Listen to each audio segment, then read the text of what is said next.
সকালবেলা ঘুম থেকে উঠেই চাটা খাবার পর বাদবাকি কাজকর্ম সারা হলো। এবার মিস্ত্রি দাদা টিফিন রেডি করছি।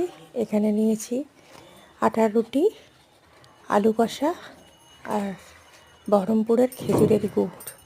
আলু কষা টমেটো ধনেপাতা মটরশুঁটি দিয়ে বানালাম, বেশ হয়েছে। আর টিফিনটা খাওয়ার পর তো চা না খেলে অসমাপ্ত থেকে যায়। তো চলে আসছে আমার একদম গরম গরম চা।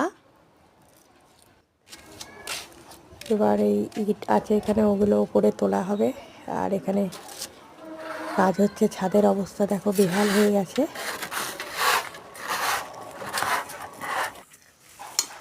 এখানে চলে আসলে একদম গরম খাবার খেতে খেতে পুরো বিকেলই হয়ে গেল। এখানে পেঁয়াজ দিয়ে মাছ ভাজা, এখানে একটা সবজি, আর এখানে আছে মাছের মাথা দিয়ে বেগুন আলু তরকারি, এখানে আছে ডাল ফ্রাই, এখানে আছে একদম গরম ধোঁয়া ওঠা ভাত।